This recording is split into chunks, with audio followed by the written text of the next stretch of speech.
Retired intelligence officer and flyer with almost 5,000 hours, and I didn't believe in UFOs until London Control called us in the winter of 1962 and asked us would we chase one, and we said sure.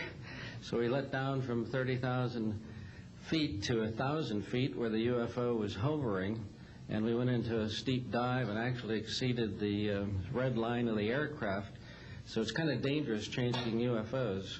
In any case, I was able to get the UFO on the aircraft radar at about 40 miles, and we could see a light out in the distance, and as we closed, we kept on picking up this radar return. The point I'm mentioning that the radar return was very distinct and solid, indicating it was some kind of a metallic object.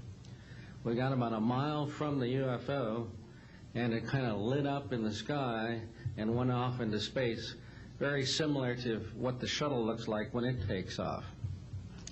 Later on, I was working in intelligence in Vietnam. I briefed General Brown about UFOs. When I was in 21st Air Force, McGuire Air Force Base, briefed General Glau about a UFO over Tehran, Iran in 1976.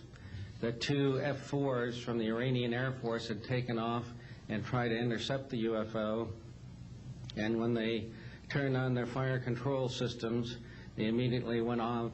All the electrical systems went out. The planes had to return to base. This was particularly significant because it was also picked up on satellites. In 1978, on January 18th, I was going into the base. Every morning I did the briefing to the general staff, and I noticed that there are some lights off in the distance at the end of the runway there. And when I got into the command post, the senior master sergeant in charge said that there had been UFOs in the pattern all night. They're on radar.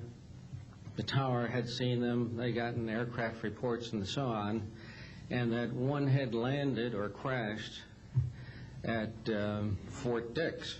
Fort Dix and McGuire are right together. And this is kind of like the Roswell of the East. But in any case, an alien had come off the craft and had been shot by a military policeman, and apparently was wounded and was heading for McGuire.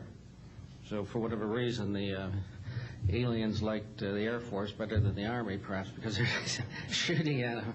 But in any case, our security police went out there and found him on the end of the runway dead.